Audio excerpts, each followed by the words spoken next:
All right, so today we're going to be taking a deep dive into the Samsung Galaxy S25 Ultra.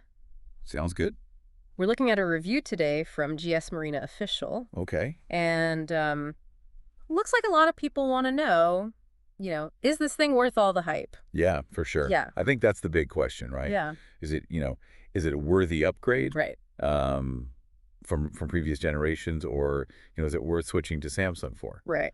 So yeah, let's find out. Yeah, so let's jump in, I guess, kind of from the top down, Sure. talking about the design first. The S25 Ultra has rounded corners, Okay. a flat titanium frame, Right. thinner and lighter than its predecessor. Hmm. What's the impact of these, like, seemingly subtle changes? Well, they may seem subtle, Right. but they actually can have a really big impact on how the phone feels in your hand, Oh, okay. especially that thinner profile. Okay. I mean, if you're someone who uses your phone for a long time, Yeah. like you're watching videos, you're reading articles, that thinner profile is going to make a big difference in terms of comfort. Makes sense. So yeah, I think these are welcome changes, even though they might seem small. Okay, cool. And then for people like me who are prone to dropping their phones, there's good news. Oh yeah. The S25 Ultra has Corning Gorilla Glass Victus 2 on the front and back panels. All right. So for, enhanced durability. Good. But how's it do in terms of water and dust resistance? So it keeps the same IP68 rating, Okay. which is good. Okay. That means you can submerge it in up to 1.5 meters of fresh water for 30 minutes. Okay. Um, but, some of these Chinese flagships that are coming out now are going all the way up to IP69, Wow. which, offers protection from high-pressure water jets. Really? So, if you are looking for the absolute maximum protection, Right. the S25 Ultra might not be Gotcha. the top contender there. Okay. All right, so the S Pen is back, Yes. but it's lost some of its wireless functionality, Uh-huh. air gestures, and remote camera shutter. Is this like a step backward for Samsung? Well, it kind of depends on how you look at it. Okay. I think for power users Right. who are really used to using those features, Yeah. it might be seen as a step back. Okay. Like imagine you're giving a presentation and you want to use the S Pen to advance slides remotely. Right. You can't do that anymore. Oh, okay. But, on the other hand, this could be a strategic decision by Samsung. Okay. They could be trying to streamline the S Pen experience, Yeah. focus on those core I functionalities, see. like note-taking and drawing. Oh, So, okay. you So maybe simplifying it. yeah, maybe simplifying is better in the long run. Right. Makes sense. Okay, so let's talk about the display. Okay, The S25 Ultra has a 6.9-inch QHD OLED display right. with a 120 hertz refresh rate. Mm. Those sound kind of familiar. Yeah, they do sound very similar to, Yeah. to the last generation, Right. but they've made some important upgrades. Okay, what are they? So the bezels are slimmer, Oh, so you get more of an immersive viewing experience. I see. And then they've also got a new surface treatment Okay. that makes the screen more legible in sunlight. Oh, nice. And then probably the most notable upgrade Right. is the adaptive refresh rate, Okay. which can now go as low as 1 hertz. Okay, so like for someone who's not, a tech expert, Sure. what does that mean? So basically, it's all about balancing that visual fluidity that you want Okay. with energy efficiency. Okay. So when you're viewing something static, Right. like an email or an ebook, Right. the refresh rate drops down to 1 hertz, Okay. saves battery. Or, And then when you're scrolling or watching a video, right. it ramps back up to 120 hertz. I see. So you get that, smooth, responsive visual. So it's like kind of doing it intelligently in the background? Exactly. Okay, that's cool. Even if it's not something you're going to like really notice. It's working for you. Right, exactly. Very, okay. Okay, software Samsung is really emphasizing One UI 7. Yeah, they are. What are the standout features here? So there's a few things. Okay. Visually it's a pretty subtle refresh. Okay. You've got separated notification and quick toggle panels, Okay. new icons. Right. But then you've got all these AI-powered features. Okay.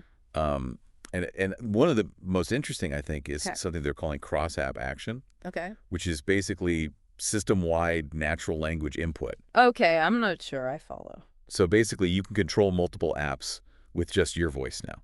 Okay, so like more than just, Right. set an alarm or Exactly. a call. Yeah, you can do a lot more now. Oh, wow. What's an example?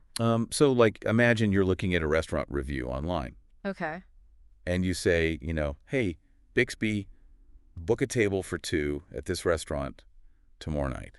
Wow. And then it would go and it would pull the information from the review, Okay.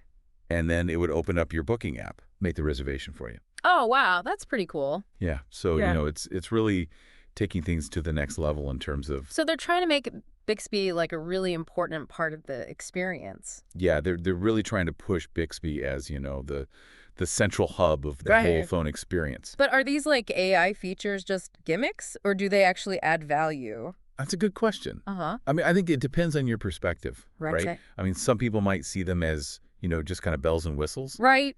But I think they have the potential to be really transformative. Okay. I mean, if they work as seamlessly as Samsung claims they do, Right. I think they could really save us time and, reduce friction Makes sense. in our daily lives. Okay. So besides this cross-app action, Uh-huh. are there any other AI enhancements worth mentioning? Yeah, there's a few other things. Okay, like what? So there's AI Select, which analyzes on-screen content Interesting. so that you can do more intelligent interactions. Okay. So it's basically trying to understand what you're looking at. Oh, so it's like Yeah. context aware. Exactly. Okay. Then there's Circle to Search, which can now identify music Oh, that's good. that's playing in the background. Okay. There's now Brief, which summarizes your daily schedule. Right. And then now Bar, which delivers timely information to your lock screen. Okay, cool. So like, it sounds like they're really betting on AI Yeah. to like set this phone apart. Yeah, I think that's a big part of Uh-huh. their strategy with the S25 Ultra. Okay, cool. Let's talk about performance now. Okay, sure. Can the S25 Ultra's hardware keep up with all this advanced software? So it's got a special version of the Qualcomm Snapdragon 8 Gen 2 chipset Okay. called the Snapdragon 8 Gen 2 for Galaxy. Oh, wow. So special. Yeah, very special. Okay. And from early benchmarks, it looks like the CPU performance is exceptional. That's it. Yeah. So, in terms of like raw processing power, Right. it's right up there with, or even exceeding Right. other flagships. Good to hear. Yeah. But what about graphics? So the GPU is powerful, Okay. but it's not a huge leap forward compared to Oh. other current flagships. Okay. And although they have implemented a new passive cooling system, Yep.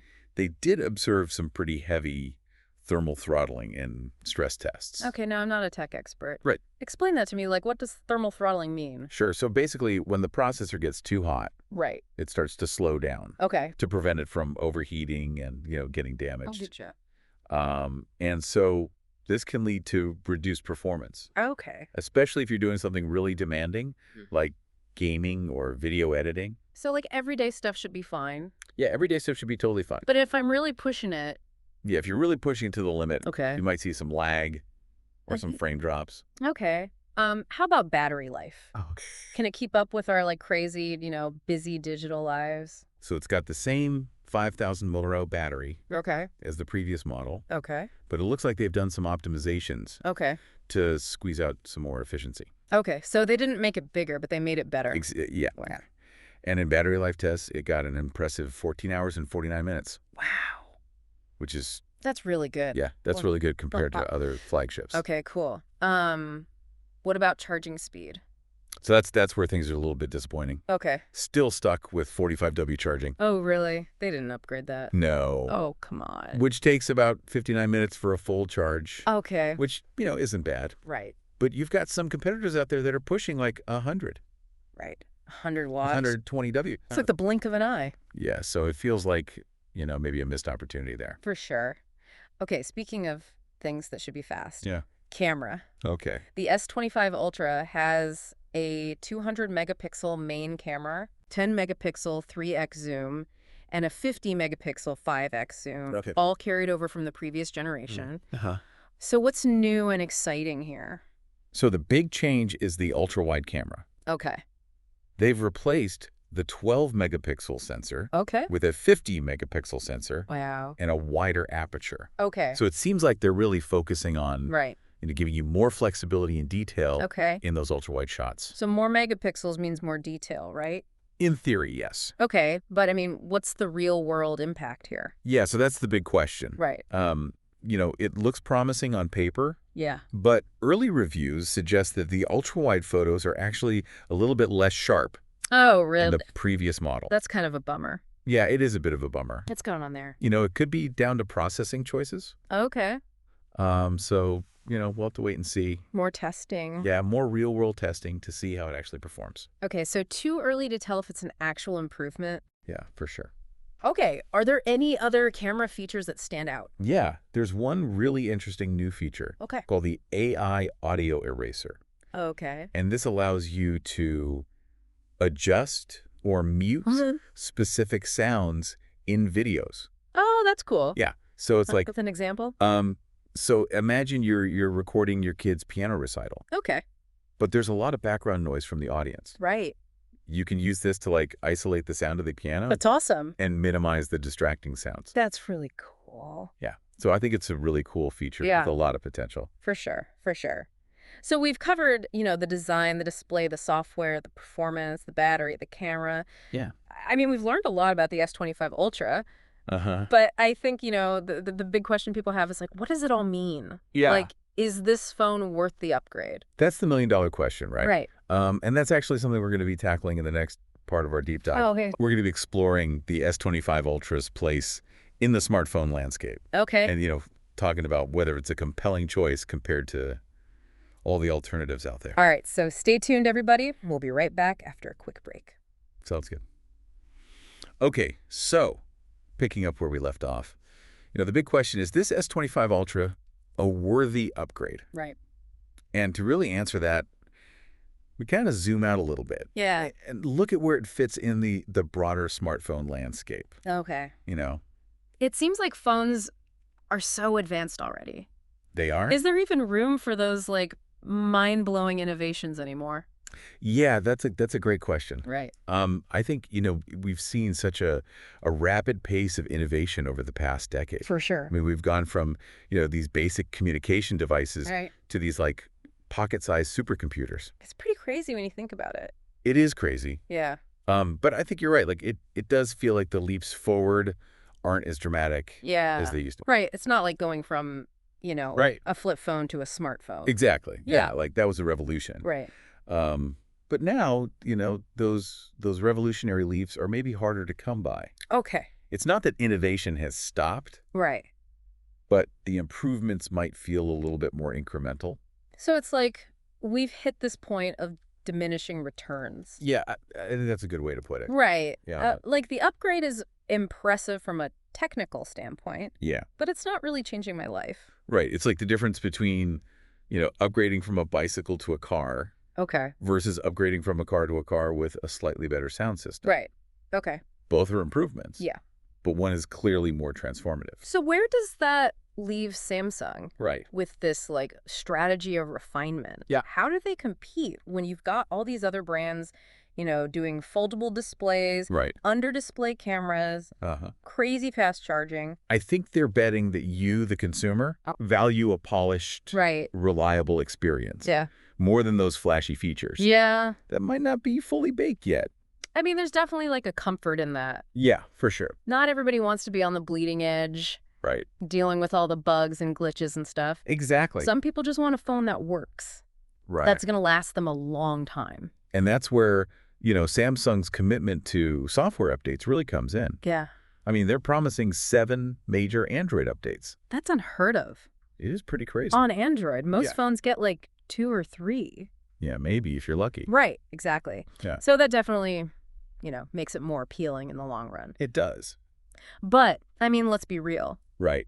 All these features and promises come at a price. They do. These phones are getting really expensive. Yeah. So the question is it worth the premium? Right. And unfortunately, this review doesn't actually mention pricing. But you can bet that a phone with these specs and features Right. is not going to be cheap. For sure. So I think it comes down to, Sure. what are you actually getting Right. for that premium? Is it just a brand name? Yeah. You're Yeah. just paying for a logo on the back. Right. Or is there something more there? Right. And I think that's where those intangible factors come in. Okay. The overall user experience, Right. the build quality, Yeah. the design aesthetics, Yeah. the ecosystem of apps and services. Okay. I mean, these things are hard to quantify, Right. but they can have a huge impact on the perceived value. Right. It's like the feeling you get when you hold the phone. Exactly. How smooth the software is, Yeah. how responsive the camera is. Mhm. Like, those things make a big difference They do. in how much you actually enjoy using the phone. Yeah. I mean, at the end of the day, Right. that's what it's all about, right? Right. It's not just about the specs on paper. It's about how those specs translate into a real-world experience. Okay, so it's not just about chasing the latest trends. It's Mm. about finding a phone that actually fits your needs. Exactly. Okay, I like that. So let's dive back into some specifics now. Sure. The S Pen losing those wireless capabilities. Yeah. Is that a deal breaker for you? I mean, I think it depends on your use case. Okay. If you're mainly using it for like quick notes and sketches, Yeah. you're probably not going to miss those wireless features. Right. But if you're, a professional who uses it for presentations Right. or, an artist who relies on those air gestures, Yeah. then it might be a bigger deal. Okay. So it's really about, understanding Right. how you actually use the tool Yeah. and whether this change is going to impact your workflow. And maybe Samsung's focus on those core S Pen functionalities is Mhm. actually a good thing. It could be. Right. Maybe they're making it, more responsive, more intuitive. For those basic tasks. Yeah, for those everyday tasks. Okay. Right. Let's talk about the camera again. Okay. That new 50 megapixel ultra wide lens sounds pretty cool. Yeah, good to know. Even if the early reviews are a little bit mixed. Yeah, I mean, it's definitely something to keep an eye on. Right. Megapixels aren't everything, Right. but a higher resolution, ultra-wide camera could open up some creative possibility, Yeah. especially for landscape photography, Yeah. group shots. Makes sense. But as we said, the sharpness seems to have taken a hit, Right. so we'll need to wait for more testing. Yeah, more depth testing. Yeah. Okay. And then how about that AI audio eraser? Yeah, I love that feature. I Oh, think it's so cool. so useful. Yeah, I mean, think about it for video calls, Yeah. interviews, Wow. even just capturing those special family moments Right. without all the distracting background noise. That's a game changer. It is. Yeah. So before we move on to looking at some alternatives, what are your kind of key takeaways about the S25 Ultra so far? Okay, so I think the big takeaway is that, this is a refinement Okay. of an already excellent phone. Okay. Samsung is really focusing on polishing that user experience, Right? enhancing the software with all Yeah. these AI-powered features, Uh-huh. and extending the lifespan of the device with those long-term updates. It's not revolutionary, It's not revolutionary. but it's a solid upgrade. Yeah, I think it's a solid upgrade. If you're looking for something premium reliable Yeah. and future-proof. Exactly. But you got to weigh those benefits Right. against the potential price premium and the Okay. lack of, Yeah.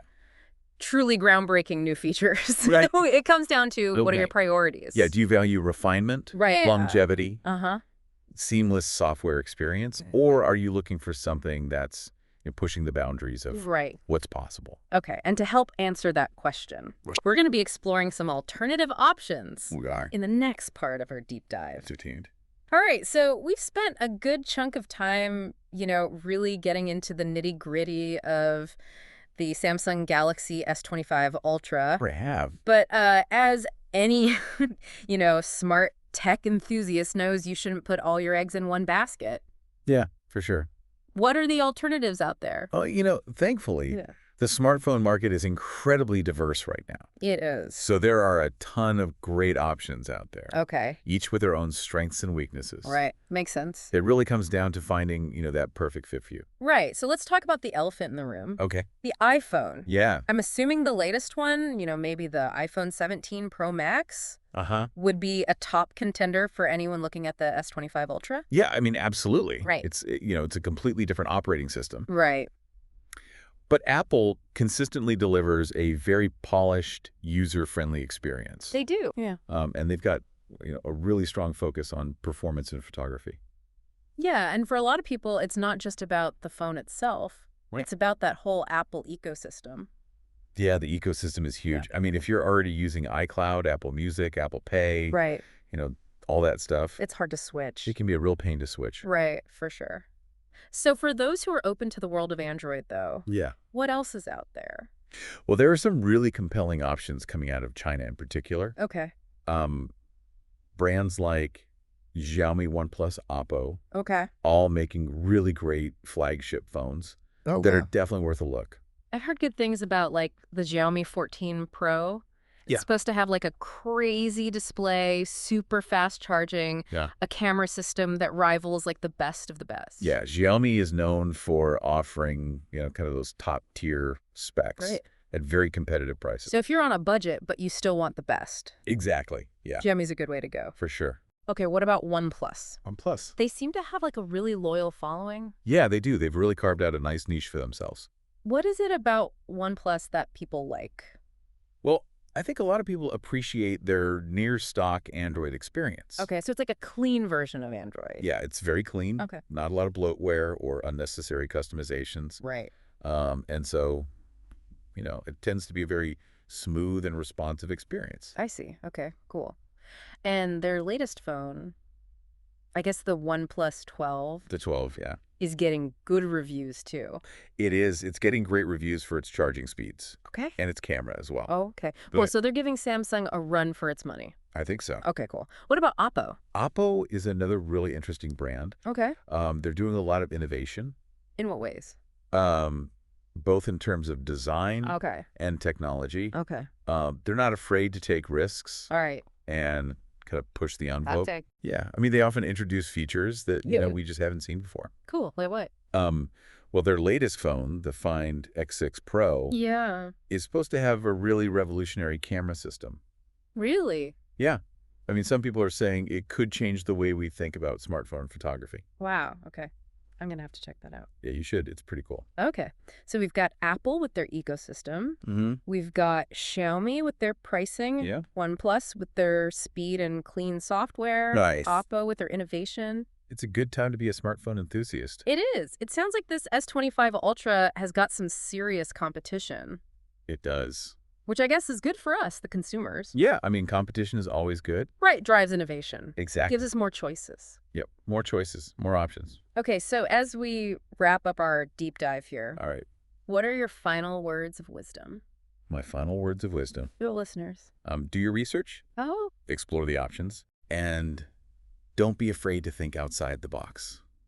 I like that. Don't get caught up in the hype or Right. the marketing jargon. Yeah, Focus on finding a phone that really fits your lifestyle that's good advice. and how you actually use technology. Yeah, I mean, the most important thing is finding a phone that you enjoy using. Exactly. It's supposed to make your life better, Yeah, it's supposed to be a tool, not harder. not a burden. Right. So, yeah, explore the world of smartphones. Yeah. Go out there and find something that you love. Find the perfect device for you. Yeah. And let us know what you find. All right, thanks for joining us for this deep dive, everybody. Thanks, everyone.